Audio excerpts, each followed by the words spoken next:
High প্রিয় আত্মারাত্মীয়, হজরত Shahjalal international এয়ারপোর্টে প্রবেশ করছি। আমাদের ফ্লাইট টাইম 12টায়। আমরা 3 ঘন্টা আগে যেহেতু থাকতে হবে, তাই আমরা 9টায় পৌঁছে গেলাম। জীবনের প্রথম ন্যাশনাল পর্যায়ে ট্রাভেলিং, ভিতরে অনেক আনন্দ বিরাজ করছে, কিছুটা এক্সাইটেড আমি। ফেয়ার্স এয়ার কাপে আমাদের টিকিট, আমরা বোর্ডিং পাস নিয়ে নিচ্ছি এখান থেকে। বোর্ডিং পাসের সময় গুরুত্বপূর্ণ হলো যখন এয়ারের টিকিটের সিট নাম্বারটা তারা দেয়, তার আগে তাদেরকে যদি রিকোয়েস্ট করা যায়, তাই বোর্ডিং পাসের সময় নিজের চয়েস মতো সিট বা জানালার পাশের সিটের জন্য তাদের রিকোয়েস্ট করতে পারেন। আলহামদুলিল্লাহ, মালদ্বীপের জন্য ইমিগ্রেশন শেষ করলাম। বাংলাদেশে ইমিগ্রেশন শেষ করা মানে অ্যাথলেটিক্সে মনে করো বিজয় হওয়ার মতো একটা। আর ইমিগ্রেশনে দাঁড়ালে মনে হয় অনেকগুলো গরু চুরি করে আদালতের সামনে দাঁড়াইছি, ব্যাপারটা এরকম আর। বাংলাদেশ এয়ারপোর্টে ইমিগ্রেশন শেষ করা মানে কেমন জানি একটা বিজয়ের উচ্ছ্বাস, হৃদয়ে কম্পন ওঠে। বাংলাদেশ ইমিগ্রেশন পুলিশ পার হওয়ার সময় আপনার ফিলিংস কেমন ছিল? মনে হয় যে আসলে আমাদেরকে বোর্ডিং পাস দিবে কি না দিবে, প্লাস আসলে মনের মধ্যে একটা ভয় ভয় লাগে যে আমাদেরকে দিবে যাইতে নাকি না দিবে। এটা সবাই ভয় পায়। হ্যাঁ, এখানে বর্তমান যুগে মন্ত্রীরা আরো বেশি ভয়। আপনার কেমন লাগছে? না, অনেক ভয় লাগছে, কিন্তু পার হওয়ার পর শান্তি লাগতেছে। আপনার কেমন লাগছে? ইমিগ্রেশন মানে একটা আতঙ্ক, একটা আদালত। সে আতঙ্ক যখন কাটাই উঠতে পারি বা আদালত যখন কাটাই উঠতে পারি, তখন তো অন্যরকম একটা ফিলিং। যাই হোক, আলহামদুলিল্লাহ আমরা ইমিগ্রেশন পার হয়েছি। আমরা সবাই একসাথে উড়ে যাচ্ছি। সবাই দোয়া করবেন আমাদের জার্নিটা যেন সুন্দর। ফিটস এয়ারলাইন্সের এয়ার কাপ আমাদের জন্য অতি আগ্রহে অপেক্ষা করছে। যাই হোক, খুবই কাছে আছে। আমরা 2 তলা থেকে নেমেই বিমানের সিঁড়ি দিয়ে বিমানে উঠে যেতে পারবো। এখানে কোনো এয়ার বাস ইউজ হবে না। এয়ার কাপটা ছোটোর জন্য হয়তো এত কাছে আসতে পারছে। উঠতে যাচ্ছি সে কাঙ্ক্ষিত বিমানে।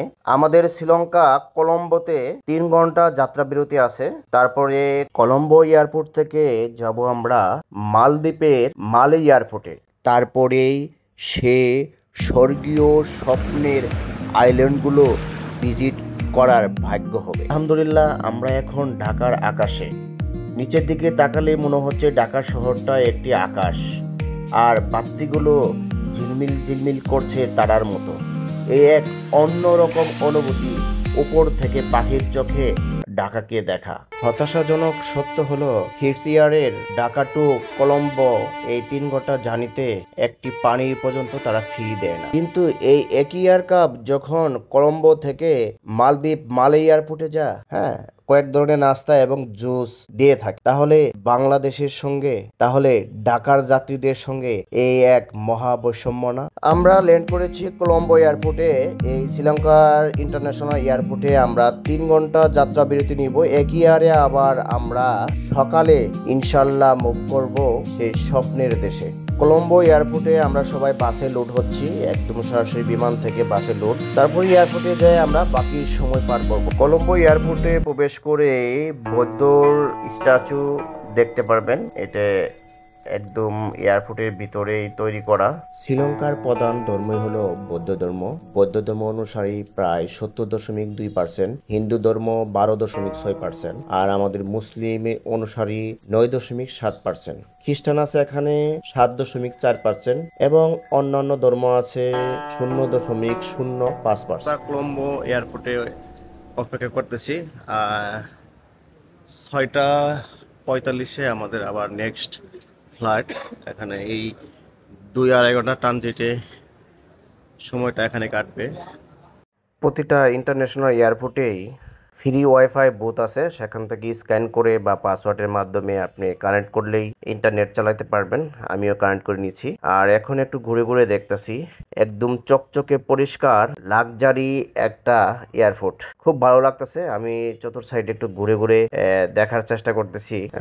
আমাদের বাংলাদেশ এয়ারপোর্টটাও দারুণ ভাবে হচ্ছে। যতটুকু সুন্দর আরো সুন্দর হবে কাজ শেষ হয়ে গেলে। এই এয়ারপোর্টটা আমার অনেক ভালো লাগছে। এই যে ফ্রি বুথ, এখান থেকেও অনেকেই ওয়াইফাই কানেক্ট করছেন। আমাদের সঙ্গে বাংলাদেশের অনেক যাত্রী আসছে, তারা অপেক্ষা করছে, কারণ মালদ্বীপে আমাদের প্রবাসী ভাইয়েরা অনেকে থাকে। মালদ্বীপে প্রচুর প্রবাসী শুনেছি, আর এয়ারপোর্টে এসেও অনেক প্রবাসী ভাইদের সঙ্গে পরিচয় হলো, যারা মালদ্বীপে বিভিন্ন জব করেন। এয়ারপোর্টের এই শপটা আমার কাছে খুব ভালো লাগছে, সবুজায়নভাবে সাজানো হয়েছে। শুনেছি শ্রীলঙ্কাও খুব পাহাড় এবং সবুজ।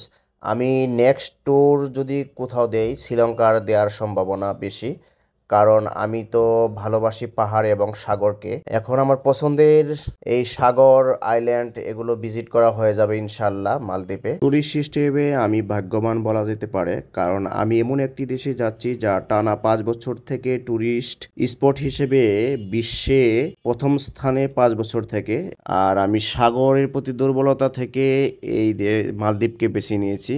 নেক্সট টাইম যদি কোনো দেশে যাওয়ার ভাগ্য আমার হয়, তাহলে আমি ওই দেশটিকেই বেছে নিব যে দেশটি সবুজায়নে ভরপুর এবং পাহাড় পর্বতের। সেই হিসেবে আমি নেপাল এবং শ্রীলঙ্কাকে আমার চয়েস লিস্টে রাখলাম। কলম্বো এয়ারপোর্টে যেহেতু আমরা লাগেজ পাইনি, তাই আমাদের বোর্ডিং পাসে বেশি একটা দেরি হলো না। আমরা খুব তাড়াতাড়ি বোর্ডিং পাস, ইমিগ্রেশন পার হয়ে এয়ার কাপে উঠে গেলাম।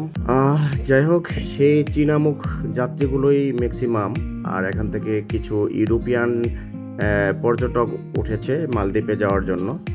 আর এখানে মজার ব্যাপার হলো একটা আনকমন জুস তারা দিল। বিমানবালাকে জিজ্ঞেস করতে বললো তারা এটা তাদের ট্রেডিশনাল একটি জুস। আর টেস্ট এবং ফ্লেভার ডিসাইড করে ফেললাম আমি বলে ফেললাম এটা কটবেলের জুস। হ্যাঁ, সাধারণত পরবর্তীতে জানা গেল এটা আসলে কটবেলের জুসই। কটবেলের যে জুস হতে পারে এটা সাধারণত আমরা জানি না। তাদের এই ট্রেডিশনাল জুসটা আমার খুব ভালো লেগেছে। এটা বিমানবালাকে বলাতে তারা আরেকটা জুস আমাকে দেয়। এই জুসটা আমার কাছে খুবই আনকমন টেস্ট লেগেছে। হ্যাঁ, টক মিষ্টি, আর এই টকটা পরিচিত টক না। ভালো লেগেছে সব মিলে। জুসের সঙ্গে ছিল বিস্কিট আর চকলেটের মতো কিছু একটা, আর এই জুস সব মিলিয়ে বিমানের ভিতরে খাওয়াটা আসলে আমার কাছে মনে হয় একটু বিনোদনের মতো। সামান্য কিছু হতে পারে, এটা একটা আনন্দ এবং পুলকিত করে মন ভালো। মালদ্বীপে ল্যান্ড হয়ে গেছি, আর মালদ্বীপে ল্যান্ড করার সময় পানির উপরে ল্যান্ড করতেছে। আর মালদ্বীপে এয়ার কাপের বাম সাইডটা ভিউটা অনেক বেশি। হ্যাঁ, আমাদের ভাগ্যক্রমে ডাইন সাইডে পড়ছে। ল্যান্ড করার সময় চমৎকার ভিউ মিস করলাম। Thank you, welcome. বিমান থেকে নামার সময় এবং বিমানে ওঠার সময় এটার নাম এরোব্রিজ অথবা প্যাসেঞ্জার এয়ারব্রিজ সম্ভবত। এর নাম আমি দিলাম বিমান গলি। এই এয়ারব্রিজটা মূলত এমনভাবে ডিজাইন করা যেন রানওয়েতে কেউ প্রবেশ না করতে পারে, সরাসরি এয়ারপোর্টে প্রবেশ করা এবং এয়ারপোর্ট থেকে সরাসরি বিমানে ওঠার জন্যই এভাবে ডিজাইন করা। সো কিউট আছে। মালে ইমিগ্রেশন শেষ করলাম, এখন লাগেজের অপেক্ষায়। মালে ইমিগ্রেশনে অনেক প্রশ্নই জিজ্ঞাসা করলো। এর ভিতরে সবচেয়ে গুরুত্ব দিল তারা যে আমরা যেন বিমানের টিকিট চেঞ্জ না করি। মানে আমরা যারা 8-10 দিনের জন্য এই দেশে ঘুরতে এসেছি, সবাই তো ফিরতি টিকিট নিয়ে আসছি, এই টিকিট যেন চেঞ্জ না করি, বেশি দিন থাকার চেষ্টা না করি, এটাই পুলিশ বা ইমিগ্রেশন কর্মকর্তারা বারবার বললেন। এটা বলার কারণ হলো মালেতে প্রচুর পরিমাণ বাংলাদেশি শ্রমিক ভাইয়েরা কাজ করেন এবং অনেকেই ভিজিট বিষয়ে এই দেশে এসে মিসিং হওয়া, মানে ফিরতি টিকিটে আর তারা দেশে ফিরে না, এখানে থেকে যা। এই সমস্যাটার জন্য আমাদের খুব গুরুত্ব দিয়ে এটা কয়েকবার বললো যেন আমরা টিকিটটা চেঞ্জ না করি, যথা টাইমে যেন আমরা ফিরে যাই।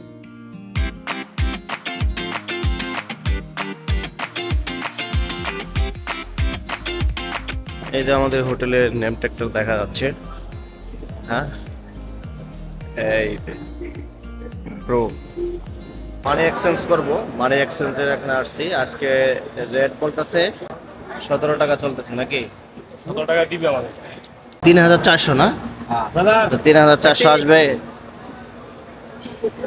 মালদ্বীপে টাকা 3400, 2000, 3000 বাঙালি নেই, মালদ্বীপ। আমি $200 এক্সচেঞ্জ করে নিলাম। পরবর্তীতে আরও টাকা লাগলে তাহলে ডুয়েল কারেন্সি কার্ড দিয়ে এটিএম থেকে টাকা উঠাতে হবে। এই দেশের একটা সিমের প্রাইস 10 দিনের প্যাকেজের প্রায় $45। ভিতর থেকে বের হওয়ার পরেই ওয়াও, অসাম ভিউ, কি বলবো আর,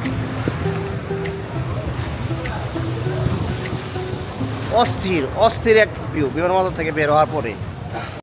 ট্রানজিট সহ প্রায় 8-9 ঘন্টা জার্নি করে চলে আসলাম স্বপ্নের দেশ এই মালদ্বীপে। আমরা বিমানবন্দর থেকে বের হয়ে দেখেন কি ফিরোজা কালার পানি, আর এখানে বাতাসের টেস্টটা সত্যি অন্যরকম। সত্যি অনেক ভালো লাগতেছে, মানে এত সুন্দর, মানে এয়ারপোর্ট থেকে বার হওয়ার পরে এত সুন্দর একটা ভিউ দেখতে পারবো কল্পনাই করতে পারেনি। আমরা যেই হোটেলে যাব সেই হোটেলের ড্রাইভার এসে অনেক আগে থেকে অপেক্ষা করতেছে, কিন্তু কেউ এই দৃশ্যকে প্রত্যাখ্যান করে বা এই দৃশ্যকে পিছনে ফেলে গাড়িতে উঠতে চাচ্ছে। হোটেলে রেখে কোনো রকম আমি প্যান্টটা চেঞ্জ করে ক্ষুধার জ্বালায় ঢুকে পড়লাম বাঙালি হোটেলে। আমি প্রিপারেশন নিয়ে এসেছি বীজে ভিজবো, ফ্রিজি কালার পানি, আর এই অপরূপ বীজ আমাকে চরমভাবে টানতেছিল।